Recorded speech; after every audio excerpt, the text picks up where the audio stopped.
Автономность до 4 часов 10 минут с выключенным игровым режимом на 50% громкости. Классный компактный дизайн как у кейса, так и у наушников. Сенсорное управление тапами, и среди тапов есть возможность регулировки громкости. Игровой режим и минимальные задержки при просмотре YouTube, которые вы вряд ли заметите. Неплохое звучание для своей цены, быстрая зарядка, удобно сидят в ушах, цена, бюджет. Выглядит странно, сейчас все расскажу. 980 на YouTube, всем привет, вы на канале Пользы.нет, меня зовут Саня, розыгрыши море, читаем описание, какие сейчас актуальны. Постоянный — это 5 Mi Band 6 серии, разыгрывается за лайк, подписку и комментарий к любому видео. Подписывайтесь с колоколом, а сегодня я расскажу вам о наушниках Wavefund G100. Не забываем, что на канале около 28 топов наушников, начиная от топов вкладышей и заканчивая топами наушников дороже $100, дешевле $20, так что смотрим и не забываем. Полетели про эти уши. Коробка пришла в идеальном состоянии, сделана из средней плотности картона. Оформление не броское, но привлекающее взгляд за счет сочетания черного фона и голубого цвета. Не сильная отдушка клея есть, без этого никуда, но не критично. В комплект входят наушники, зарядный кейс, пара сменных амбушюр разного размера, не самого плохого качества, но и не лучшего, зарядный кабель USB Type-C и руководство пользователя. Помните, как раньше мы радовались, что USB Type-C, а сейчас просто есть кабель USB Type-C. Ура! Летим дальше. В продаже наушники только одного цвета. Это матовый черный. Зарядный кейс, изготовленный из матового черного пластика, имеет прямоугольную с закругленными углами форму. При этом кейс не выглядит обычным, так как есть дополнительные выделяющиеся грани. Размеры относительно компактные, 46 на 60 на 25 мм, а вес 33 грамма. В кармане места много не занимает от слова совсем. И плюс он очень легкий. Тактильно приятный, пластик дешевый, не марки, но быстро царапается. Из рук стремительно не выскальзывает, что хорошо. Сборка в целом неплохая. На корпусе имеется светодиодный индикатор в виде закоса под что-то геймерское. Получилось у производителя в принципе неплохо. Разъем для зарядки USB Type-C и логотип компании на крышке. Люфт у крышки есть в любом положении, хоть и незначительный. Со временем станет он больше, я уверен. Открыть одной рукой можно без затруднений, но вот фиксации крышки в открытом положении нет. Внутри на матовом фоне два вертикальных глянцевых места под наушники, в каждом из которых по два контакта для зарядки. И на этом все. Больше ничего. Наушники в боксе при тряске слегка гуляют. В открытом состоянии кейса при тряске вылетают на ура. Хлопок при закрытии крышки очень бодрящий. Емкость аккумулятора бокса 400 мАч,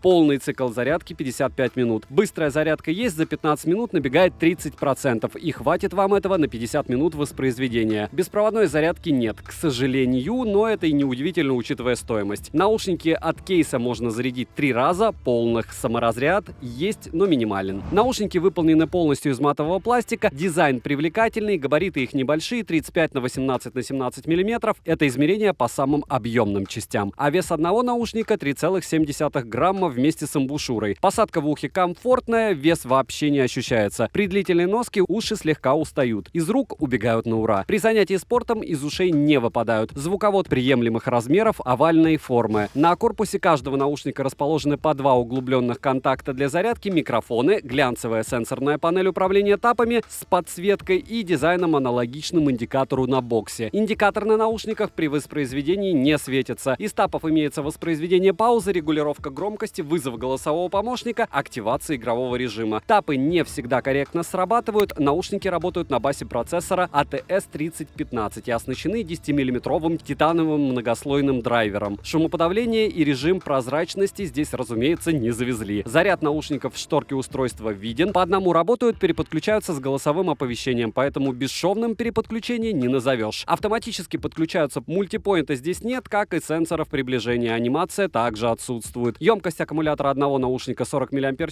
полный цикл зарядки 50 минут. Хватает одного заряда на 2,5 часа воспроизведения с выключенным игровым режимом. Без него на 50% громкости они отыгрывают 4 часа 10 минут, что в принципе тоже не космос, но достаточно. Защита от пыли и брызг IPX5, наушники после водных процедур живы и здоровы. Приложение для полноценного использования они не сделали. Bluetooth версии 5.0, из кодеков только AAC и SBC, с другой стороны, этого хватает. Через стену не отваливаются и фризов нет. Через две стены источник теряют. Задержки на YouTube минимальны при включенном игровом режиме. В играх при включенном игровом режиме примеры вы сейчас увидите на экране.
Микрофоны. Не скажу, что приятно передающие звук, а окружающие шумы и ветер в принципе не слышно, но хрип в звуке присутствует. Примеры вы сейчас услышите. Пример работы микрофонов Wavefan G100. И если я все-таки добрался до этих наушников, значит, скорее всего, я уже рассказал вам о Sony четвертых, о Realme Buds Q вторых, сделал еще пару топов, потому что подобное обозревать, скажем так, оно может быть в каких-то моментах и приятно, и даже микрофоны здесь не совсем шлакоблочные. Но мне что в них не нравится? Первое, это люфт у крышки. С одной стороны, они делают эпичный бокс, с другой стороны, когда ты начинаешь его юзать, уже через пару дней у тебя ощущение, как будто тебя, мягко сказать, обманули. Второй момент серьезный. Что такое Wavefan? Они мне сразу откровенно отправляли, наверное, до этого около 4 пар наушников. И все они умирали до обзора, поэтому обзоры я на них и не делал. Ну как можно делать обзоры на девайсы, которые у тебя помирают? Они мне отправляли чертову тучу инструкций, как это дело оживить, там, с холодильниками, с тем, чтобы разрядить их в ноль, потыкать их там по 15 минут, держать сенсоры. Но это дичь. То есть, проще говоря, если брать из лоукоста, я бы все-таки пошел и купил QCY. Да, кому-то кьюшки не возвращают средства, да, у кого-то с кьюшками есть негативный опыт в плане звука, потому что, когда вы бежите и такие, вот, вкладыши, звук лучше, безопаснее, чем затычки, потом вставляете эти вкладыши и понимаете, что он ни о чем по сравнению с затычками. Понятно, что, чтобы понять, что такое звук во вкладышах, вам нужно купить какие-нибудь Huawei FreeBuds 4 и такие, о, вот это круто, но это 10 тысяч рублей. И к чему это все? К тому, что если вы хотите купить что-то супер дешевое, я на Wavefan бы смотрел только с оговоркой, что вам нужен этот внешний вид, потому что звучит данная тема, они звучат на свою стоимость, окей. Как они живут, лично мой опыт, что они довольно часто умирают. Такой вот может быть негативный обзор вы сейчас видите. Редко, когда делаю на наушники подобные обзоры, но они не умерли, Wavefan хотят обзор, окей, вы смотрите, слушайте, оценивайте для себя. Звучание у этих наушников на свою стоимость. На 100% громкости каша, разумеется, есть, и появляется она примерно после 70%. Запас громкости достаточный, сцена узкая, все как в стоимости. Басы хорошие, объемные, что странно, и средний бас тоже присутствует. Инструментал отыгрывают неестественно, также есть легкое искажение голоса, так что с высокими здесь не то чтобы беда, но не фонтан, хотя так у всех затычек по большому счету, если они не являются топовыми. В целом звучание темное, но для своей цены очень даже неплохое. Из минусов: нет приложения, некорректно срабатывают тапы, нет мультипоинта и беспроводной зарядки, нет возможности контролировать заряд кейса в процентах, маловато автономность. А вот теперь самое интересное, стоят они в районе $20, плюс-минус 3-4, все зависит от распродажи. Ссылка в описании к видео, если промокоды, посмотрите в моем телеграм-канале, также по ссылке в прикрепленном комментарии. Там вроде бы был промокод на $3,5 от 16. Вдруг на момент вашего просмотра появятся скидки, я туда обязательно скину рабочие промокоды. Только ловить успевайте, потому что, напоминаю, все промики заканчиваются. Допустим, сегодня, когда я покупал Xiaomi Mi 11T Pro и Mi Pad 5, я не успел купить Mi Pad 5, хотя бы Mi 11T Pro успел купить с промокодом. Mi Pad 5 вообще смели в том магазине, в котором я пытался, в другом магазине хотя бы получилось с экспресс-доставкой из России. Напоминаю, что если вы что-то дороже 200 евро покупаете не в России, вам приходится платить таможенный налог 15% свыше 200 евро. Мелочь, но неприятно. Резюмирую по ушам. Качество соответствует цене, дизайн мне лично понравился, задержки минимальные только на YouTube. У наушников неплохое звучание для своей цены, микрофоны рабочие, заряд держит неплохо, но и недостаточно хорошо. Легкие по весу и не марки. Послезавтра приглашаю вас на канал для стримов для прожарки Mi Mix 4, без дифирамбов в его фронтальной камере. В целом, наушникам как девайс суда. Добра и удачи вам, дорогие друзья.